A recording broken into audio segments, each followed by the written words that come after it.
Selamat tengah malam para pendengar Ria 897 FM. Berjumpa kita sekali lagi di udara Ria 897 dalam satu lagi episod Kisah-Kisah Seram, Kisah-Kisah Misteri dalam rancangan Misteri Jam 12 bersama saya DJ Champion KC.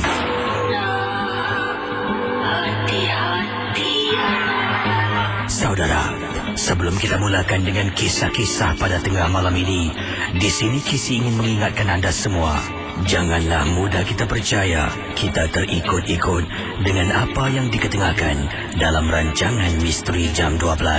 Ingatlah, setiap kisah harus kita anggap sebagai satu hiburan sahaja. Anggaplah mendengar MJ12 ibarat anda menonton filem-filem seram. Misteri Jam 12 hanya satu hiburan.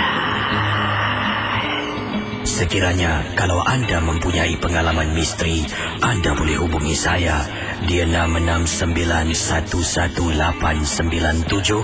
Anda juga boleh kirimkan SMS anda kepada saya dengan kodnya kelab KLUB, jarak, nama anda, kisah misteri anda dan hantarkan ke talian 72346. Ingat, sekali lagi, Misteri Jam 12 hanya satu hiburan saja. Kalau anda rasa takut, matikan radio anda. Selamat tengah malam para pendengar Ria 897. Saya akan bacakan kiriman email yang pertama pada tengah malam ini dalam rancangan yang digemari ramai Misteri Jam 12. Yang ini kiriman daripada Kak Sabariah, berkongsi peristiwa pengalaman beliau. Kisah Kak Sabariah yang nak ketengahkan ini apabila sebelum itu Kak Sabariah merupakan pendengar berasal dari Singapura, rakan-rakan MJ12. Ketika gangguan yang menakutkan ini berlaku, Kak Sabariah, ketika gangguan ini berlaku, katanya Kak Sabariah, beliau telah pun pergi ke seberang tambak di kampung makcik saudaranya ataupun mak saudaranya, lebih tepat lagi digunakan mak saudaranya yang menetap di salah sebuah kawasan di Johor, iaitu perkampungan Batu Pahat. Kisi rumah mak saudara Kak Sabariah adalah rumah jenis di atas tanah, bukan yang jenis di bawahnya ada kolong. Jadi pengalaman yang kakak nak ceritakan ini, waktu malam yang dimaksudkan, sebelum tu kakak dengan suami dengan anak telah pun dalam perjalanan. Bila kami on the way, kami ada singgah di sebuah warung makan. Jadi bila waktu malam tiba, katanya Kak Sabariah, kakak mula diserang sakit perut. Tak tahan Kisi, berkali-kali masuk keluar tandas. Jadi malam tu juga sebenarnya kami dah ada perancangan nak pergi ke rumah seorang lagi saudara berdekatan dengan kawasan kampung di Batu Pahat. Oleh kerana Kak Sabariah katanya kakak sakit perut Kisi, setiap kali mesti nak keluar masuk tandas. Akhirnya kakak buat keputusan, kakak tinggal dalam rumah ini, hanya suami, anak, mak saudara dan pak saudara Kak Sabariah pergi ke rumah seorang lagi saudara yang telah kami janji. Tak baik Kisi kalau kami cancel ataupun kami tak jadi nak pergi ke sana. Mungkin mereka dah masak untuk kami. Jadi terpaksa suami keluar, kakak duduk dalam rumah makcik Kisi, dalam rumah mak saudara yang tinggal di kawasan Batu Pahat. Pendengar Ria 897, mereka keluar selepas isyak sebab mak saudara dengan pak saudara nak selesaikan solat. Jadi bila sampai di sana tu, bolehlah mereka berborak lebih panjang, berbual lebih lama. Dah lama tak jumpa, termasuklah mereka dan suami saya. Saya rasa terkilan sangat. Memang Kisi, nak ikut tak boleh, perut mengulas. Beberapa kali keluar masuk tandas. Selepas isyak sekitar pukul 9 malam, barulah mereka semua berangkat keluar. Suami tanya lagi, awak boleh ke duduk sini seorang? Saya kata pada suami, bolehlah bang, abang pergilah, dah janji bang. Mereka pun tengah tunggu kehadiran kita. Baiklah, suami dengan anak, dengan mak dan bapa saudara keluar, menaiki kenderaan yang dipandu oleh pak saudara kami. Jadi kereta suami ada di luar. Suami tidak memandu. Pendengar Ria 897. Setelah suami berangkat pergi, apa yang berlaku? Pertama kalinya terkena gangguan setelah mereka keluar daripada pekarangan kampung, yang mana saya dah tak nampak kenderaan yang dipandu oleh pak saudara saya. Saya pun terpandang kereta suami. Alangkah terperanjatnya di tempat duduk belakang. Kelihatan macam ada susuk tubuh manusia sedang duduk seolah-olah dalam kereta suami saya. Bila ternampak, saya istighfar. Saya tutup pintu, saya tutup tingkap Casey. Rakan-rakan MJ12, sekali lagi perut saya sakit. Saya terus lari ke belakang. Lari ke belakang, keluar pintu belakang. Di belakang tu adalah tandas. Merupakan satu lagi tempat yang diasingkan daripada dalam rumah. Jadi selepas saya dah lepaskan hajat, masuk balik. Kemudian saya letak sedikit minyak. Saya sapu di perut saya. Sampaikan Casey saya lemah. Dah beberapa kali buang air membuat saya lemah sangat-sangat. Pendengar Ria 897, kata Kak Sabaria. Apabila saya sedang baring di atas lantai di ruang tamu, Casey, bila saya baring di lantai ruang tamu rumah mak saudara saya di Batu Pahat, saya dapat lihat koridor menghala ke arah bilik-bilik dalam rumah tersebut. Jadi bayangkan pendengar Ria 897. Dapat lihat Kak Sabaria, koridor menghala ke arah bilik lah. Mungkin sebelah kiri bilik, sebelah kanan bilik, sampailah ke dapur. Jadi dekat koridor tu, tiba-tiba Casey, apa yang saya nampak dalam keadaan perut yang sedang sakit, saya terperasan Casey, di atas lantai koridor bilik, dari bilik yang paling hujung, merupakan bilik tempat anak saudara saya tidur. Ada kepala menjenguk keluar dari bilik tersebut. Rambutnya panjang sampai ke lantai, sedang tengok saya. Bila saya perasan, saya cuba renung dan tenung.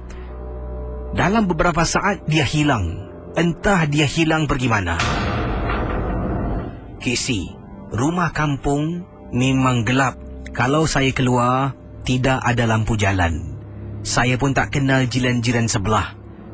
Saya nak telefon suami pun tak sampai hati, mereka baru saja berangkat. Saya terpaksa tahanlah Casey perasaan takut. Saya bangun perlahan-lahan sambil memegang perut saya, jalan ke kerusi, duduk atas kerusi, saya buka TV untuk hilangkan rasa takut. Casey, bila saya buka TV, saya letak remote tepi, beberapa saat TV mati Casey. Ada orang tekan seolah-olah matikan televisyen. Saya tekan lagi remote, TV dimatikan. Saya tekan lagi remote, TV dimatikan. 3-4 kali Casey. Saya dah tak tahu nak buat apa. Saya diamkan diri. Saya baca dan baca dan baca. Sampailah suami saya telefon. Telefon rumah mak saudara. Saya angkat. Suami kata pada saya, "Yang, buat apa? Abang baru sampai ni." Casey, 40 minit Casey mereka memandu baru sampai. 40 minit. Saya duduk dalam rumah kena ganggu. Saya dah tak tahu nak buat apa. Saya suruh suami panggilkan Pak saudara saya. Pak saudara saya jawab panggilan dan saya tanya, "Kalau boleh minta tolong jiran sebelah tak?" Dia tanya kenapa. Saya kata ada dalam rumah ni lampu rosak. Boleh tolong tengok-tengokkan tak? Baik, nanti dia telefon. Pendengar Ria 897. Bapa saudara saya menelefon jiran sebelah dan memang benar. Dalam beberapa minit ada orang ketuk pintu rumah. Saya rasanya takut Casey. Ketuk tidak bersalam. Kemudian kali kedua dia ketuk, baru dia kata, "Assalamualaikum." Saya bangun dari kerusi, pergi ke depan, nampak jiran sebelah datang Casey. Saya pun rasa lega. Saya cakap pada budak tu, "Namanya Liman." Saya kata, "Liman, minta maaf kakak panggil kau bukan pasal lampu rusak. Kakak takutlah. Liman, boleh tak panggil mak ke adik Liman yang perempuan ke temankan kakak dalam rumah ni?" "Oh, apa kata kalau kakak pergi rumah kami?" Jadi saya pun pergi. Saya duduk rumah Liman dan Casey terperanjat apabila ibu dan ayah Liman memberitahu sesuatu. Katanya, rumah mak saudara dan pak saudara saya seringkali ada penampakan perempuan duduk di atas bumbung rumah kampung. Malah Berkali-kali juga diberitahu oleh mak saudara dan juga pak saudara saya, tapi mereka tidak pernah nak percaya. Mereka sendiri pernah juga lihat wanita berdiri di tingkap bilik. Sedangkan dalam rumah ini, yang wanita cuma mak saudara saya. Adik saudara saya merupakan seorang lelaki. Jadi siapa wanita dalam rumah? Mereka syak. Mereka syak sesuatu yang mak saudara saya dengan pak saudara saya ada bermain dengan ilmu hitam. Casey, pukul 9 mereka keluar, 12:30 malam mereka balik. Saya, Casey, kalau duduk dalam rumah tu seorang-seorang tanpa bantuan jiran sebelah, saya rasa saya dah mati keras dekat dalam rumah. Terima kasih. Selamat tengah malam dari Kak Sabaria, pendengar dari Woodlands. Kisah yang pertama telah pun saya bacakan awal tadi. Kisah yang agak panjang, tapi saya rasa cukup menarik. Kisah dari Kak Sabaria, pendengar dari Singapura. Jadi adakah mungkin saya nak bertanya sebelum saya bercerita sekali lagi, pertanyaan saya ni, adakah Kak Sabaria sakit perut ni mungkin seolah-olah dah dirancang oleh makhluk tersebut? Ya, dia dah rancang lah, dia dah tahu dia calling-calling kawan ni, kau kasih dia ni sakit perut boleh tak? Sampai rumah mak saudara Kak Sabaria ni, yalah, sakit perut tu semakin berlarutan, semakin menjadi-jadi. Jadi akhirnya, yalah, memang benar kadang-kala ni bila kita dah telefon saudara mara nak datang rumah, tiba-tiba kita cancel, tak orang tak kita, orang akan rasa mungkin ada yang sedih lah, ada juga yang akan rasa macam yalah, kurang tidak puas hati lah, sebab dah masak macam-macam, telefon macam ya nak datang tapi tak datang, mesti orang marah kan. Jadi saya rasa Kak Sabaria dan suami ni memang sebuah keluarga yang ialah yang tanggungjawab, tak nak kecewakan orang. Jadi kata abang pergilah, biar saya tunggu rumah seorang. Walhal takut, memang seram. Sedang baring tu lah, ternampak ada kepala menjenguk keluar dari bilik itu yang menyeramkan. Saya boleh bayang dalam rumah kampung, dia seorang diri. Kemudian yang dia hidupkan televisyen tu, ada benda tu matikan TV, hidup mati. Dan jiran sebelah pun mengatakan beberapa kali. Sebab tu jiran kata, apa kata kalau kakak duduk rumah kami? Satu cadangan yang baik sangat-sangat. Apa kata kalau kakak duduk rumah kami, daripada saya panggil mak saya duduk rumah ni. Rumah ni bukan jalang-jalang rumah kak. Baik, saya akan teruskan dengan pengalaman-pengalaman anda, kisah dalam rancangan MG12 ya. Ada soalan-soalan di Facebook. Terima kasih bagi anda. Ruslin Khalid katanya seram kalau apa ni, memanglah tak nak duduk rumah tu seorang-seorang kalau macam tu. Ultraman 7 kata, dari tadi aku tunggu apa kena-mengena sakit perut dengan rumah berhantu tu. Ada kena-mengena lah. Ini pemikiran yang citik ada. Takkanlah sakit perut tu sebab dibuat orang jadi rumah tu ada hantu. Ini dia, sebab dia sakit perut dia kena duduk rumah. Sebab dia duduk rumah seorang-seorang, dia benda tu menjelma mengganggu dia. Jadi macam itulah. Inilah kalau badan banyak kolesterol, macam inilah. Jadi otak pun kena kolesterol. Ni nampak ni gambar jadi kena exercise sikit Baik, dari apa ni, Nur Epips kata Woodlands, hello.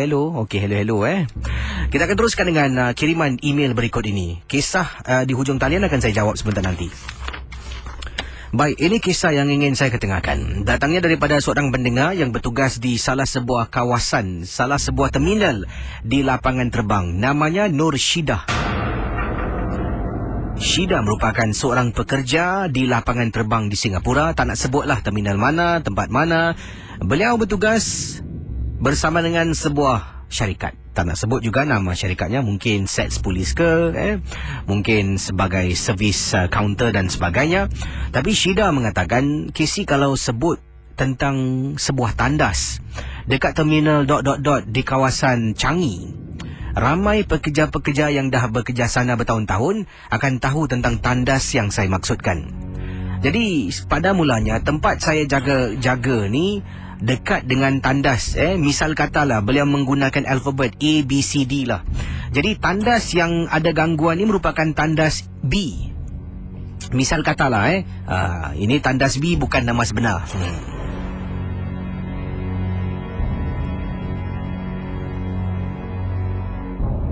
Katanya tandas B bukan nama sebenar, bukan nama tempat yang sebenar, tapi saya tak nak sebut nama tempatnya.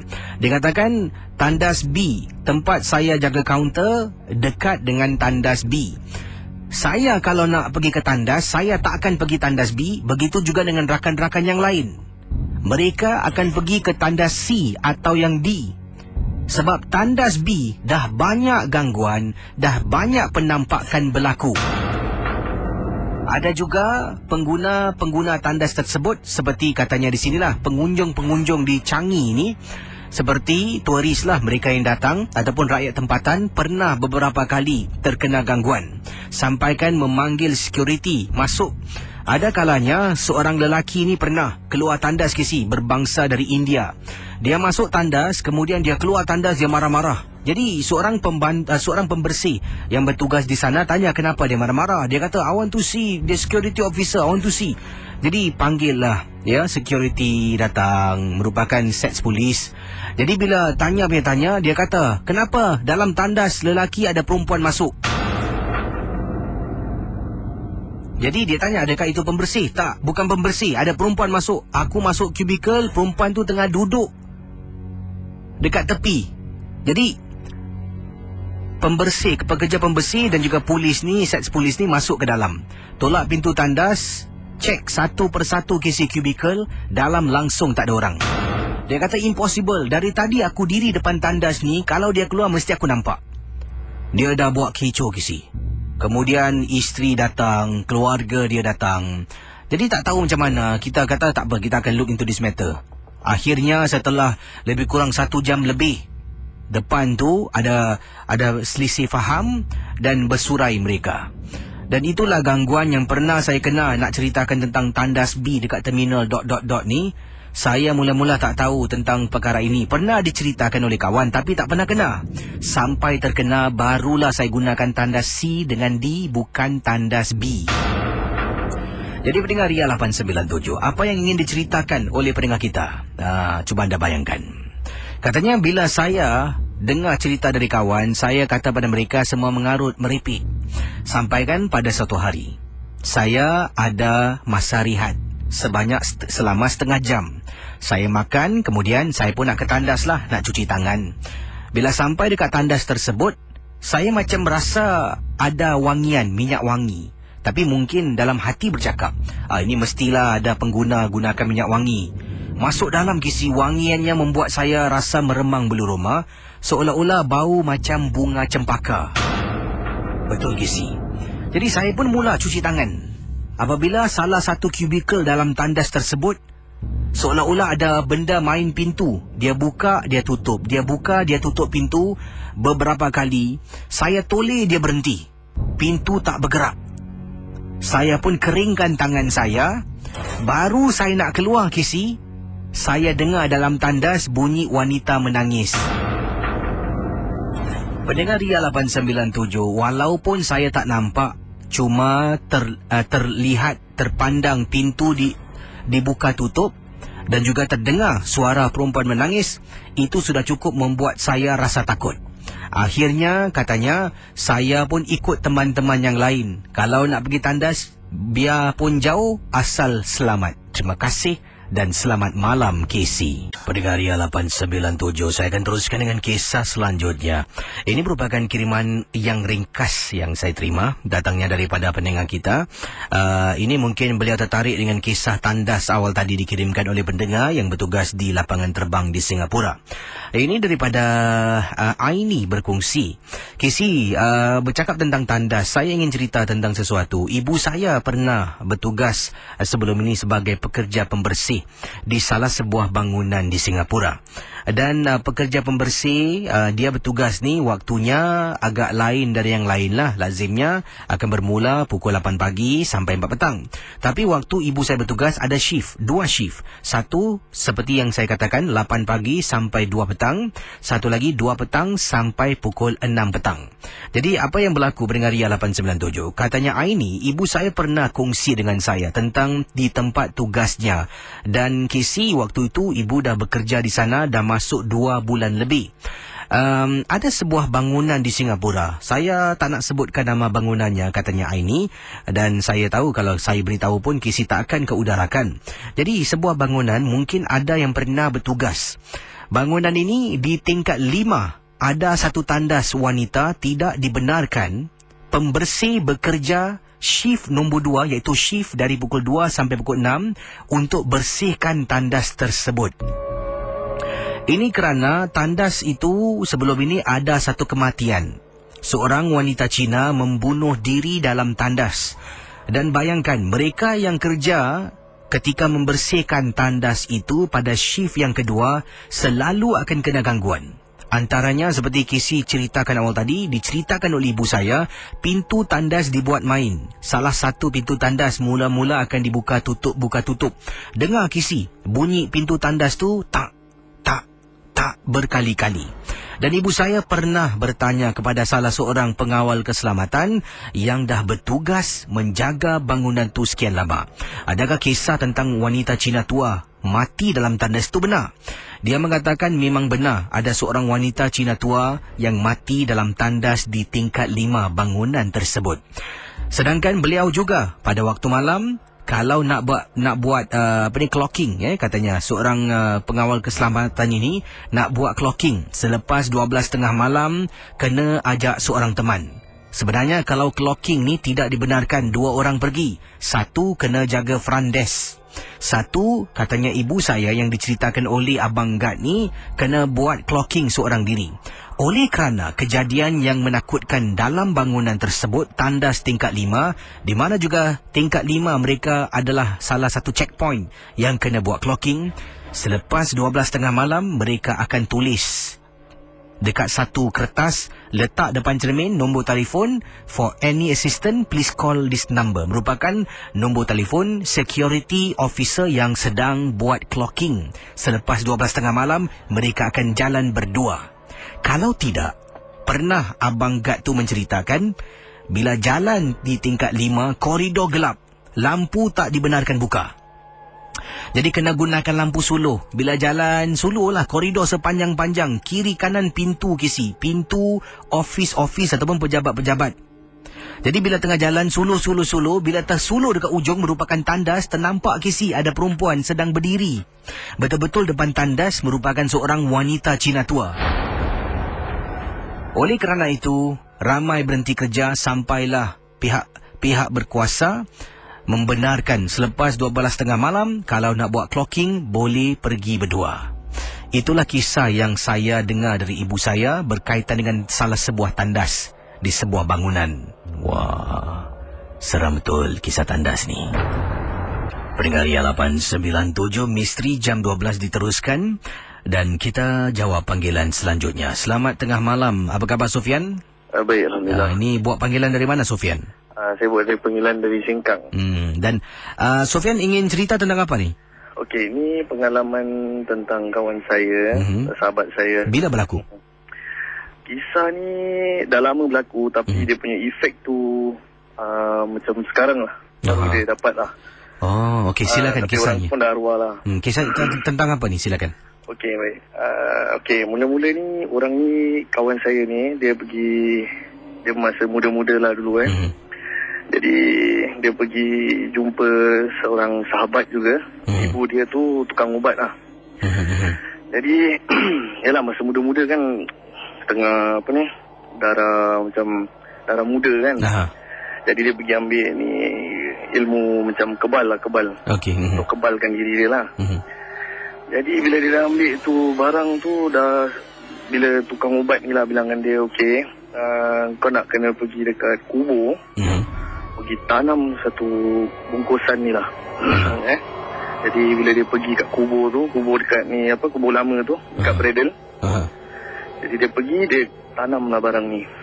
Jadi dah masa tu umur dia 20 lebih tahun Jadi after macam dah berapa lama gitu, dah belasan tahun, jadi dia dah sekian lama lah dia dah kahwin, dah ada anak.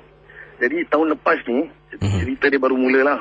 Dia dengar kat dalam rumah dia ada mantra siam.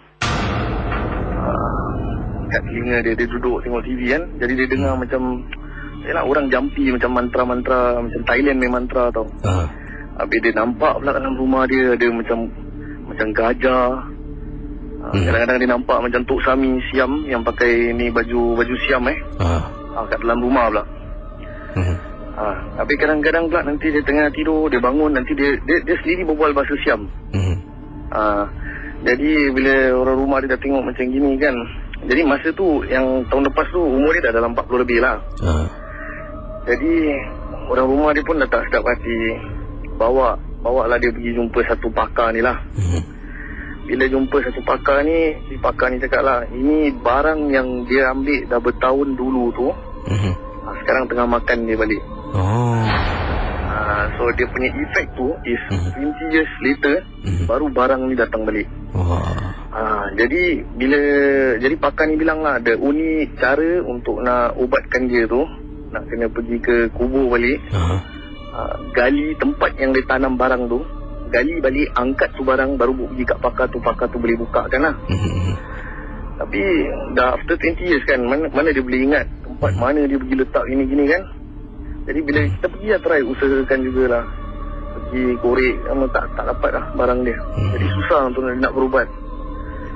Then after 1 year, which is this year, orang tu pun dah arwah lah. Inilah pengalaman dia lah, yang which saya tengok lah. Jadi ini ilmu kebal makan diri tuan lah itu dia lah. Masa yang dia ambil tu, macam biasa, tak ada apa-apa berlaku kan, macam biasa kan. Tapi after sometime tu, dah berapa lama tu, baru dia macam barang tu datang kat dia tau. Jadi terima kasih dengan kisah anda. Terima kasih. Baik, kisah yang menarik, kita boleh ambil iktibah. Setiap ilmu yang kita tuntut pasti adanya risiko-risiko lah. Baik, kisah selanjutnya akan saya ketengahkan. Yang ini kiriman daripada pendengar kita yang bernama Rin. Kata Rin, apa khabar Kisi? Ini kiriman SMS ingin saya bacakan. Rin kata, Kisi, saya ingin ketengahkan berkongsi satu pengalaman peristiwa yang amat menyeramkan. Saya pernah Kisi dahulu bertugas sebagai penghantar surat khabar. Dan kerja yang saya buat ni kenalah saya lakukan kerana saya dah berpisah dengan suami dan harus menampung anak-anak saya 2 orang. Suami saya dah meringkuk dalam penjara. Jadi nak minta nafkah pun pastinya dah tak boleh. Apa buat, kita harus berdikari, belajar mencari rezeki sendiri. Anak saya masa tu 2 orang. Dua-dua masih bersekolah rendah dan memerlukan perbelanjaan. Saya pula ada lesen memandu. Dan memang dah tak ada Kisi, nak cari kerja susah. Kerja susah kerana susah. Kalau saya nak cari kerja mengikut masa jadual kerja saya, siapa nak jaga anak-anak? Nak dapatkan pembantu memang tak mampu, kata Rin. Jadi terpaksalah mencari kerja memandu menghantar barang, sebab kebanyakan kerja-kerja memandu delivery ni boleh mengikut masa-masa saya. Jadi saya pun menghantar surat khabar. Waktu pagi, sekitar pukul 4 pagi, saya akan ambil surat khabar di beberapa spot lah, antaranya stesen-stesen bas di serata Singapura, dan hantarkan ia ke kedai-kedai. Jadi pendengar Ria 897 FM, dan waktu itu anak saya akan tidur di rumah. Saya ada 2 orang anak. Satu berusia 9 tahun, satu lagi berusia 12 tahun. Jadi saya seringkali ingatkan abangnya berusia 12 tahun, bila nak bangun ke kerja, saya kata pada dia, jaga adik dan ingat jaga rumah. Dia adalah wakil keluarga sekarang ini. Dan Alhamdulillah anak saya dengar kata, dan dia menjaga adiknya bila saya keluar memandu. Jadi pendengar Ria 897 FM, saya kalau keluar, saya akan bangun sekitar pukul 3 pagi, dan 3.45 saya akan keluar pergi ke tempat letak van saya, iaitu di multi-story car park, dan dari sana saya akan memandu van untuk ke destinasi, mengangkat surat khabar dan juga majalah-majalah yang patut saya berikan kepada kedai-kedai. Jadi pendengar Ria 897 FM, waktu itu sekitar 3.50 pagi, saya berada di tempat letak kereta di tingkat 3B, kawasan Admiralty, pendengar Ria.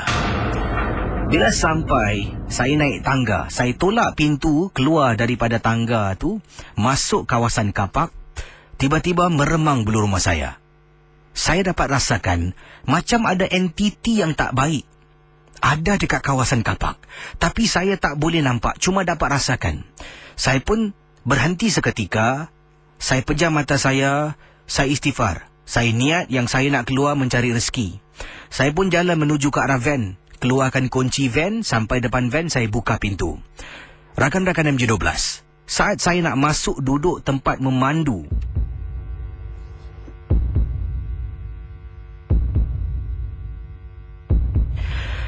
Kisi, kapak di rumah saya kawasan Admiralty. Sekali pandang, saya rasa saya ada ternampak makhluk pocong. sedang berdiri di sebalik salah satu tembok dekat kapak 3B. Saya pandang, saya ternampak Kisi. Saya terus terkejut. Saya istighfar berkali-kali, istighfar dan tenangkan diri saya dan ingat anak-anak yang saya keluar nak mencari duit. Kemudian saya memandu, saya turun Kisi dari 3B, turun 3A, turun 2B sampai di tingkat 2A. Bila perasaan saya dah lega, baru nak belok Kisi, alangkah terperanjatnya benda yang sama pula menjelma di salah sebuah lori dekat kapak tersebut. Bila saya tengok, saya terperasan tepi lori pickup yang ada dekat dalam kapak rumah saya ni, ada satu van jenazah yang diletakkan di lantai 2A rumah saya. Saya hairan Kisi. Boleh ke orang letak van jenazah dekat kapak multi-story? Saya pun keluar dari kawasan itu. Setelah itu gangguan tidak lagi berlaku. Dengan segera saya hantar surat khabar ke destinasi yang diperlukan dan saya harus bergegas pulang ke rumah sebab nak siapkan anak-anak untuk ke sekolah dan hantar mereka sebelum teruskan tugas saya yang lain. Terima kasih dan selamat tengah malam DJ Casey. Okey, pendengar Ria, terima kasih kisah daripada seorang ibu ibu tunggal, suami merengkuk dalam penjara. Itulah dia. Satu kisah yang cukup menarik Jadi nampaknya kalau kita menjadi seorang lelaki yang tidak bertanggungjawab ni, akhirnya yang akan merana isteri dan anak-anak. Sampaikan anak 12 tahun tu diberikan tanggungjawab yang agak berat lah, jaga rumah, jaga adik. 12 tahun ibu keluar mencari rezeki. Mungkin ada di antara anda yang sedang mendengar dalam situasi yang sama dengan pendengar kita tadi. Diharapkan tabah menghadapi segala dugaan dan cabaran ya. Baik, kisah awal tadi dan saya ingin tekankan di sini. Rancangan MJ12 memangnya hanya satu hiburan. Jangan mudah kita percaya, jangan kita terikut-ikut ya. Dan bila seseorang itu mengatakan yang dia ternampak pocong, bukanlah sekali pandang nampak bentuk nampak benda tu putih dengan ikatan dengan muka nampak tuncit ke atas mungkin. Kadang-kadang bila dia kata dia terperasan, seolah-olah macam sekali imbas lah, seperti susuk tubuh sesuatu berdiri. Jadi kita harus bayangkan macam tu. Barulah cerita yang dikirimkan tu kadang-kadang boleh kita faham lebih dalam lagi lah. Bila dia kata nampak orang menjenguk tu, mungkin kadang-kadang bukan dia tengok terus nampak kepala orang betul-betul Kadang-kadang secara dengan begitu pantaslah perkara ini berlaku dan dia terpandang. Seperti kata pendengar kita ini daripada ini dia Obert Mardi. Wah, dah lama tak dengar cerita Casey, apa khabar? Lama tak dengar MJ12. Ada kesibukan sedikit dan lama pula saya tak buka kunci. Apa cerita lah Obert Mardi ni Baik, saya ingin sentuh tentang makhluk-makhluk halus yang ada dalam tandas. Memang benar Casey, dalam setiap tandas ada penunggu, ada jin. Itulah tempat permainan mereka, itulah tempat tinggal mereka. Sebab itulah kalau kita waktu maghrib tak digalakkan untuk mandi.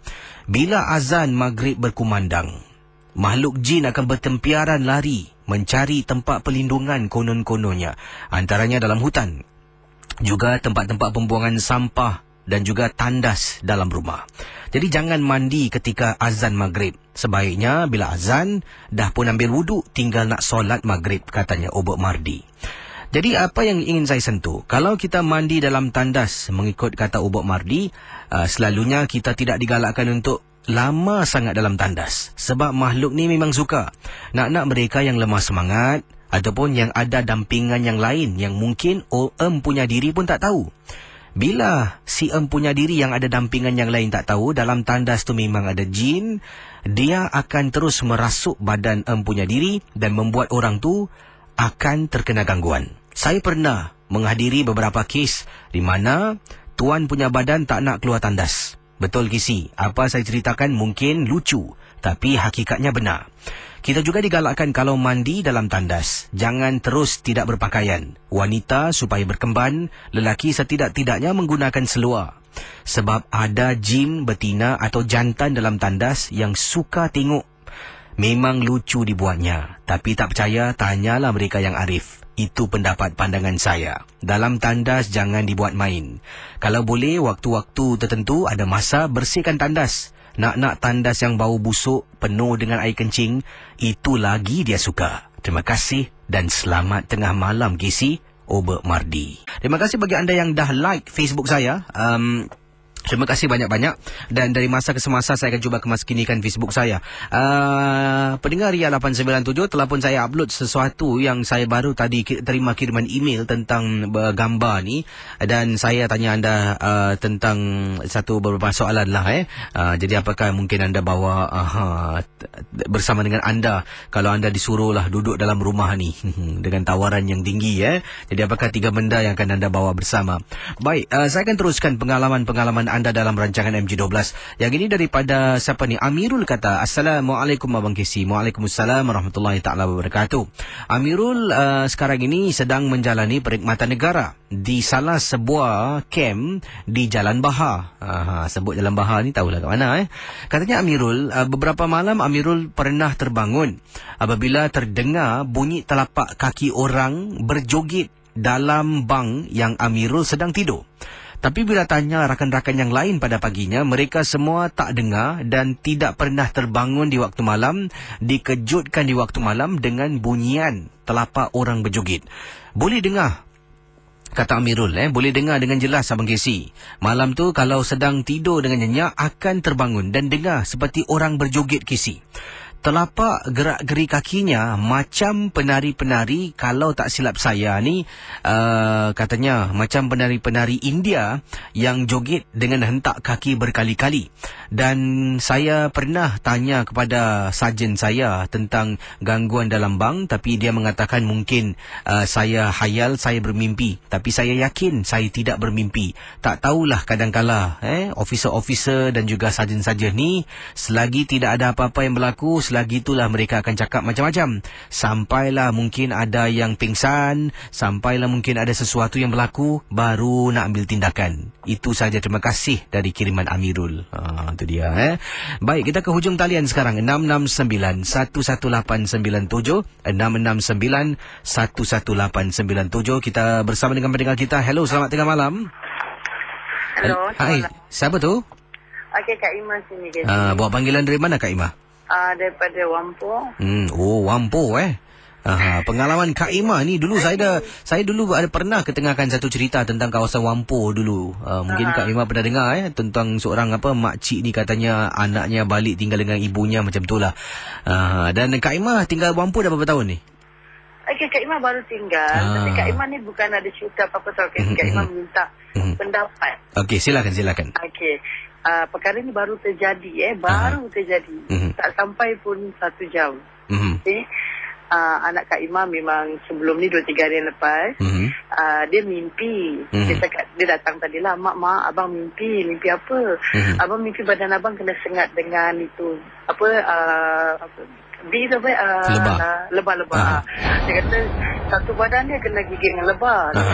Dan lepas tu dia kata abang nampak macam orang lintas. Ini abang dalam mimpi ke ataupun abang kenyataan?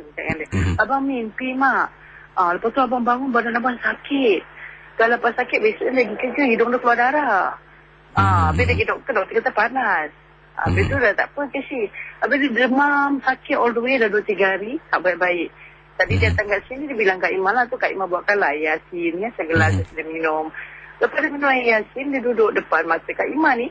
Kak Ima cakap bang, lepas tu dia goyang, badan dia goyang, hidung dia macam, sikit-sikit macam anjing, hidup bau tak, naik.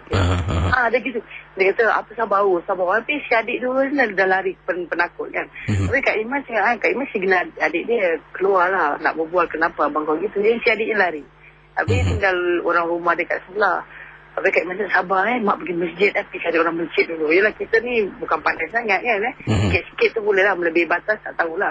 Lepas tu suruh budak bawah ni pergi masjid lah. Masjid pula tutup. Kak Ima dah tak buat apa-apa. Habis kita kat luar bertawakal lah, zikir apa yang patut. Lepas tu tadi dia bangun daripada tidur, dia sadar. Dia cakap dengan bini dia, asal dia cakap badan saya bau, nak balik lah dia cakap. Nak balik lah. Ada nak balik dia cakap. Habis Kak Ima cakap apa-apa saya rumah tau. Baik-baik Tapi yang heran, segi mimpi dia tu lah membawa dia sakit tak baik-baik beberapa hari. Segi mimpi dia. Habis dia cakap dengan bini, masa dia tidur tu dia cakap bini dia, I sayang you. I sayang you. Tak tahu apa benda. Kak Ima pun macam, apa benda ni Tu bini cakap, dia tak pernah panggil orang B, Mak. Dia panggil orang B. Apa Mak dia?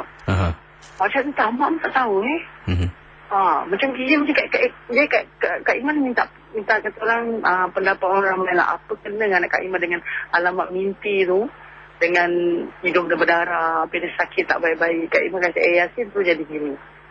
Jadi sebelum kasih minuman air Yasin tu cuma setakat gangguan anda kata mimpi itulah.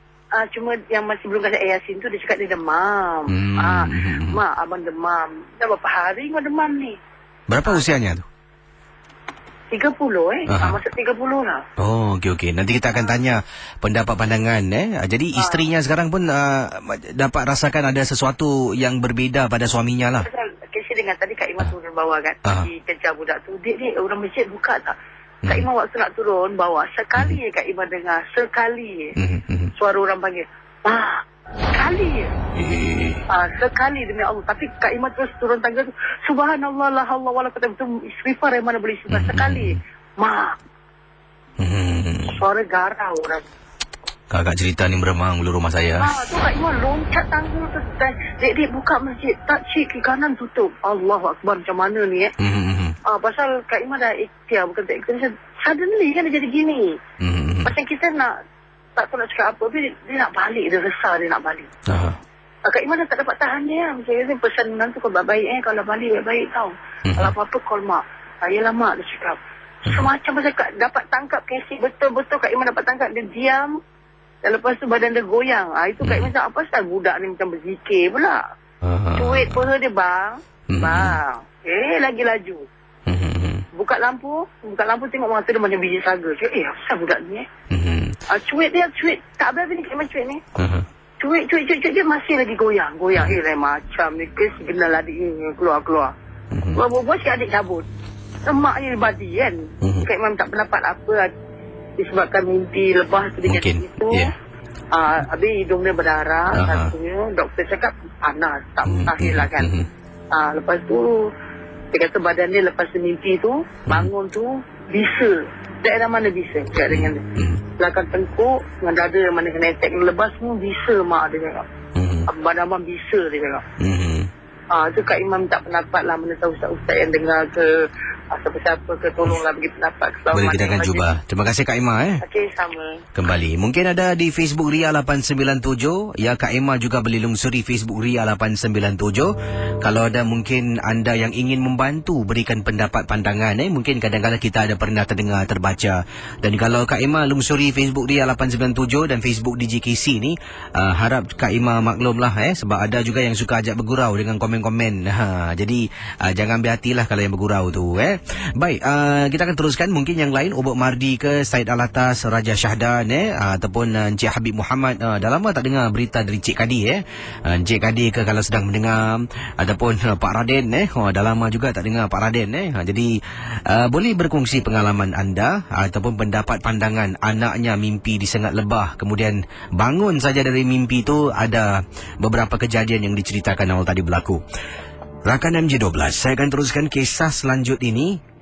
Dan ini kisah yang diceritakan oleh seorang pendengar bernama Ayumi. Ayumi merupakan nama samaran yang digunakan dalam kiriman email yang diberikan pada saya.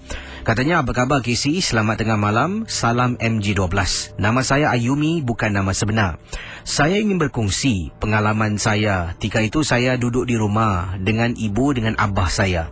Jadi pada hari yang sama, ibu saya waktu malam tu ketuk pintu bilik. Katanya dia dengan abah saya nak keluar pergi beli makan. Tanya saya nak ikut tak? Jadi saya kata tak nak lah, saya duduk rumah sudahlah, penat. Jadi ibu dengan abah saya keluar dan saya pun ada pesan makanan. Jadi mereka keluar, saya duduk dalam rumah depan komputer menghadap update Facebook. Rakan pendengar misteri jam 12. Saya ni kalau dah duduk depan komputer memang kisi kadang-kadang makan berjam. Jadi setelah saya update Facebook saya dalam lebih kurang sejam lebih, saya dengar orang ketuk pintu. Saya dengar ada orang ketuk pintu. Jadi saya ingatkan ibu saya balik. Saya pun keluar dari bilik, buka pintu bilik, ruang tamu gelap. Lampu tidak dihidupkan. Saya pun pergi depan. Saya buka pintu, ternampak kisi ibu saya sedang berdiri tengok saya.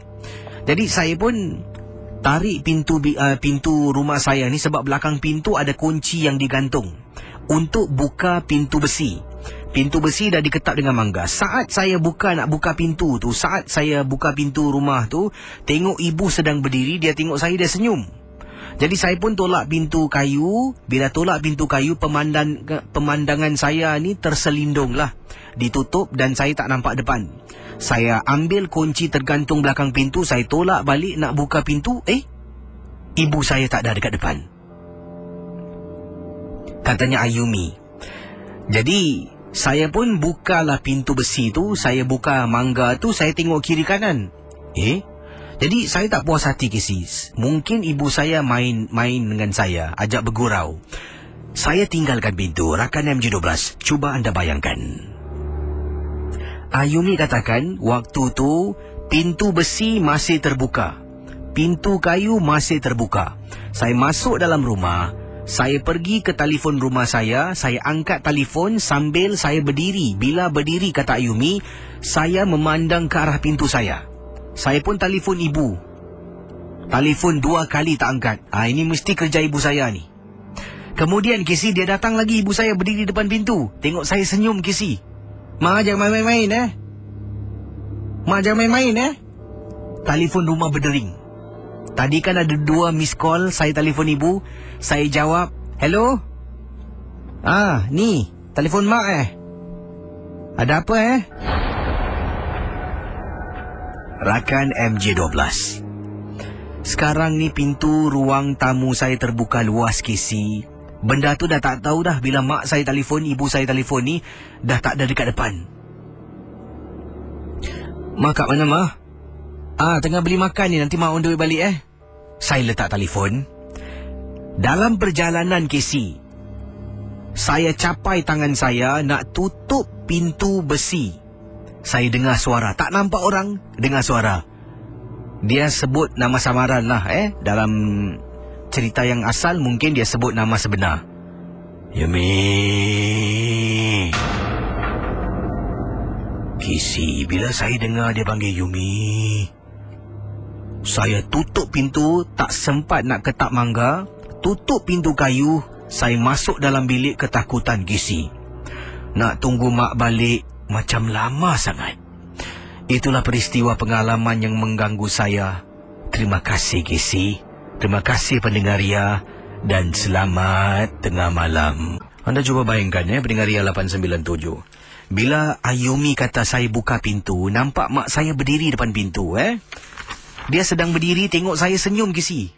Senyumnya senyuman sinis senyumannya menakutkan. Berdiri tu, ni mak aku ni dia senyum, mata mungkin terbeliak senyum.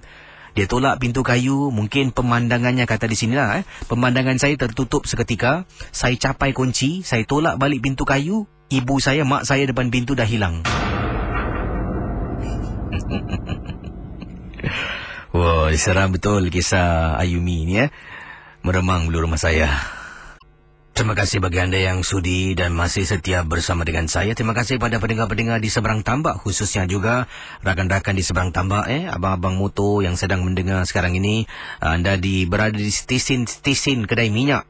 Kalau di Johor, khususnya di kawasan Johor ni, di manakah yang sedang mendengar siaran misteri jam 12? Boleh juga update lah di Facebook Ria dan beritahu saya lah. Mungkin kalau satu hari ke sana boleh singgah-singgah jumpa. Mungkin boleh tanya kalau ada kisah-kisah seram yang boleh saya bawa ke Singapura untuk diceritakan. Ada juga pendengar-pendengar yang kata seram kisah Ayumi tadi daripada Kak Nafisa, kata Kisi, dulu kakak masih tinggal, ni estate lama ni katanya dahulu masih kakak pernah tinggal di Macpherson. Kejadian yang sama pernah berlaku, tapi ini berlaku pada kakak ketika kakak hamil anak yang pertama. Dengar orang ketuk pintu pukul 1 pagi. Berdiri Kisi, mak kakak depan pintu berdiri. Waktu tu hujan sedang katanya waktu tu hujan sedang lebat sangat-sangat. Jadi yang bila kakak bangun, suami dah nyenyak tidur, Kisi. Jadi kakak lah yang bangun dengan perut besar ni, pergi ke depan buka pintu, nampak, Kisi, mak kakak sedang berdiri. Hujan lebat, bunyi petir, bunyi kilat. Jadi kakak berdiri, dia tengok kakak, dia senyum, matanya terbeliak, katanya akak kita ni Yang membuat kakak takut, Kisi, mak kakak dah meninggal dunia. Bila nampak Kisi, boleh pingsan dibuatnya. Tapi nasib baiklah kakak dapat kawal diri. Terus kakak ke belakang tutup pintu.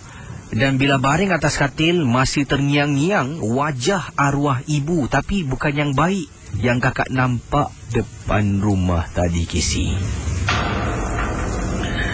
Seram pula malam ni tiba-tiba meremang pula bulu rumah. Kisah Ayumi memang cukup menarik. Terima kasih bagi anda yang sedang mendengar siaran Misteri Jam 12. Silakan 669-11897. Ada juga kiriman-kiriman yang saya terima di sini daripada Rashid. Kata, Kisi, saya dulu pernah buat prowling dekat kawasan Camp Civil Defence di Jalan Bahar.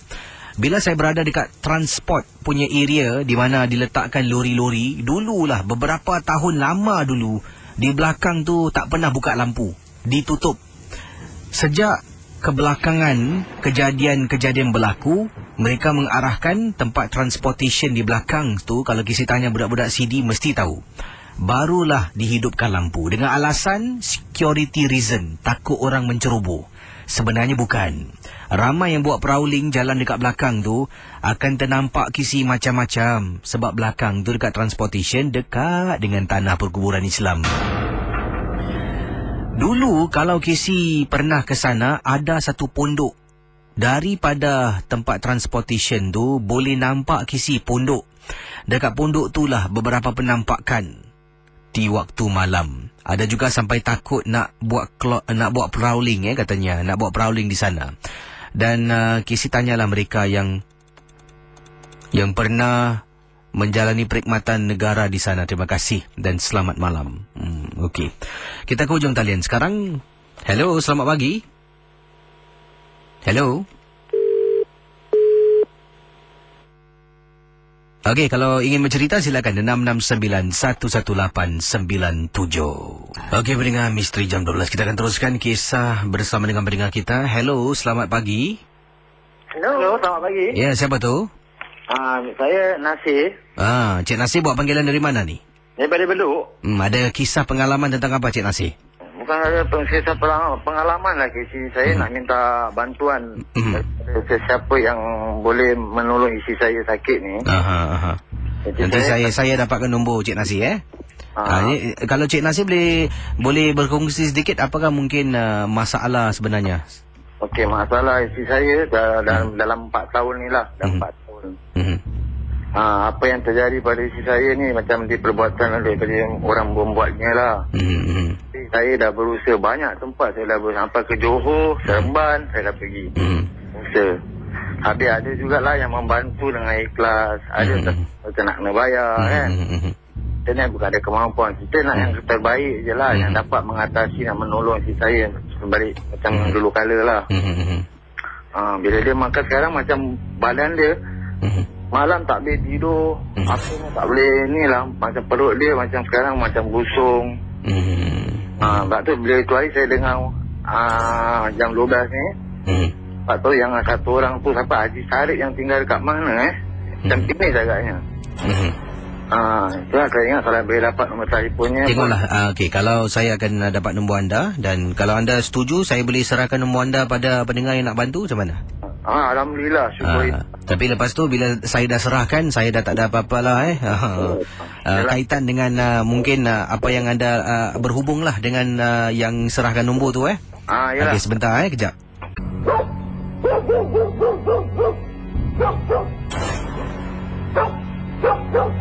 Pendengar Ria 897, diteruskan rancangan Misteri Jam 12. Sebelum saya jawab panggilan anda, sini ada satu kiriman SMS yang ringkas ingin saya sempurnakan.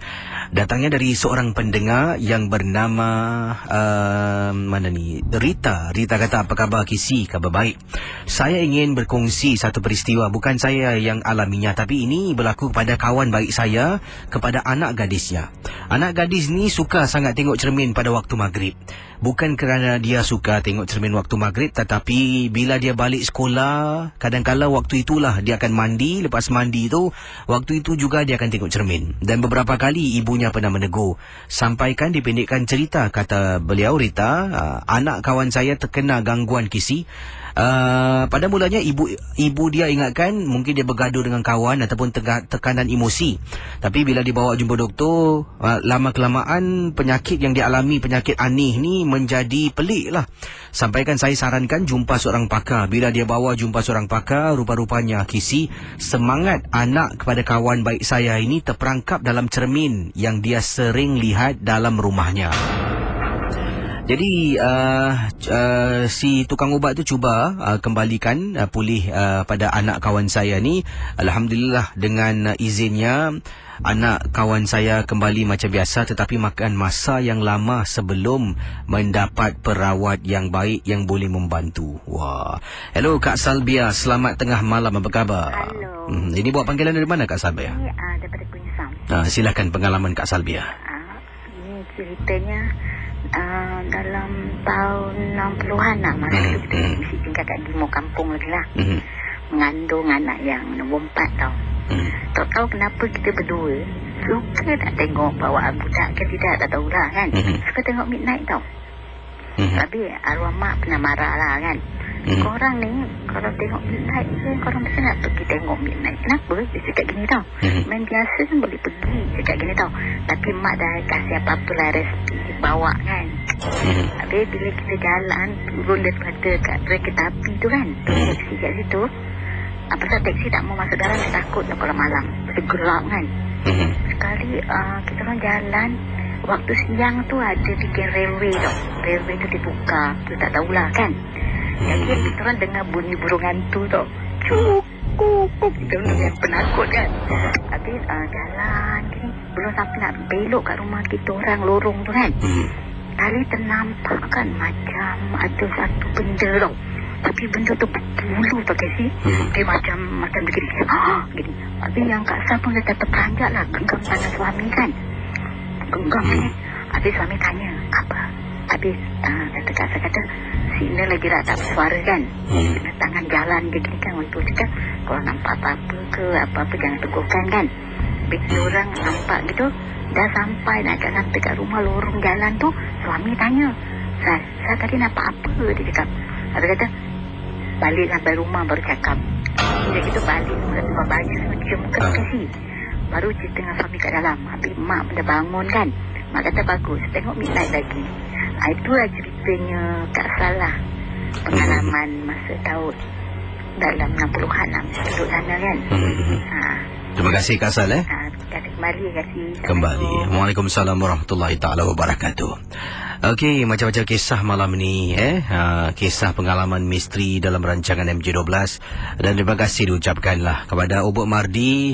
Kalau mungkin benar anda boleh buat benda tu, janganlah buat lagi lah. Biarlah sesiapa yang nak telefon saya, mereka biarkanlah. Rezeki masing-masing lah. Kalau dapat tembusi banyak kali pun rezeki lah. Bukan dia ada ilmu tertentu dapat tembusi bilik siaran kan. Jadi jangan kita bermusuhan. Tadi baru Ubud Mahdi kasih nasihat ni saya pula nak kasih nasihat pada Ubud. Kita ni manusia, saling mengingatkan antara satu sama lain. Di Facebook saya nampaknya, terima kasih all tadi saya tanya tentang apakah 3 benda yang anda bawa kalau anda disuruh duduk dalam rumah ni. Ada yang kata Alis Oyama keberanian. Okey, ini secara rambang lah, saya skip lah, lompat lah. Daripada Albion Izwan, bawa radio, kaset ataupun CD Al-Quran dan juga Al-Quran itu sendiri. Okey, macam-macam pendapat pandangan. Ada kat sini katanya, saya bawa siapa ni, Zack Kapcai. Saya bawa Quran, saya bawa seorang ustaz dan member saya yang rapat lah. Yang lucu ni lah Aman Zander bawa Milo nasi ayam ubat. Apa cerita Milo nasi ayam, saya faham lah nak makan minum Bawa ubat ni apa cerita ni? Ubat demam ke? Jadi ada lagi yang lain-lain. Sungguh seram tempat tu Kisi. Ada yang kata tanyalah tentang saya pun katanya saya tak nak beritahu lebih lanjut lah. Yang ini Yan Noti, saya akan bawa surah Yasin, sejadah dan ubat tidur. Wah.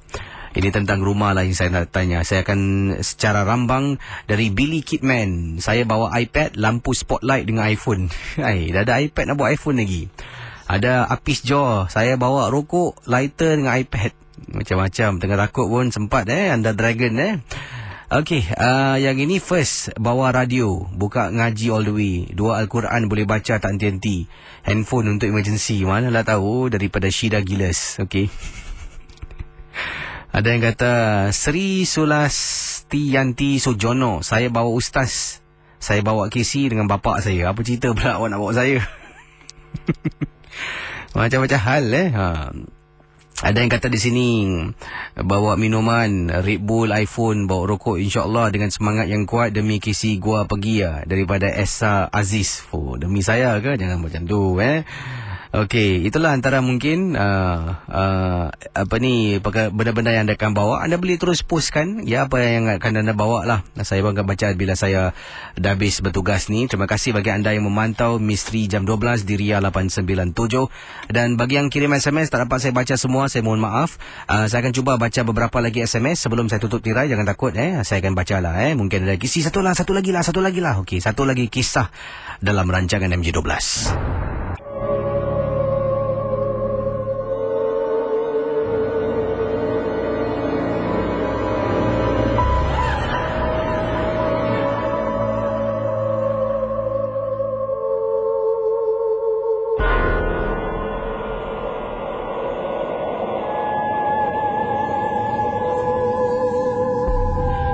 Baik rakan MJ12, saya akan terus bacakan pengalaman kiriman SMS yang saya terima dalam rancangan Misteri Jam 12. Tahun lepas saya ke Kuala Lumpur dengan rakan-rakan. Kami tidur di salah satu hotel bajet di sana. Tapi kerana kumpulan kami ada 11 orang, saya tidur sendiri di satu bilik di tingkat yang sama. Malam pertama memang okey, tapi malam kedua saya rasa macam tak sedap hati dibuatnya. Bilik saya rasa macam ada sesuatu yang tak kena. Tapi saya tak hiraukan sangat dengan perasaan yang saya rasakan ketika itu. Malam itu saya bermimpi. Dalam mimpi saya kelihatan seperti ada susuk tubuh seorang lelaki yang berbadan besar di hujung katil saya. Tapi tak nampak wajahnya. Di tangannya ada baldi yang dia pegang. Dia marah saya kerana seirakan bilik tersebut. Dalam mimpi itu saya sangka dia adalah housekeeping sebab bawa baldi. Jadi saya pun cakap baliklah kenapa masuk bilik saya tanpa izin. Tiba-tiba dia simba saya dengan air yang dibawa bersama. Saya terperanjat. Dapati badan saya satu katil basah kisi. Saya periksa tidak ada apa-apa kebocoran ataupun apa jua yang boleh membuat katil saya basah, badan saya basah. Bulu rumah saya meremang. Saya terus pergi ke bilik kawan saya. Mereka terus temankan saya di bilik untuk mengambil beg saya. Katil yang basah tadi tiba-tiba dilihat kering dan kemas. Terima kasih dari Irwan.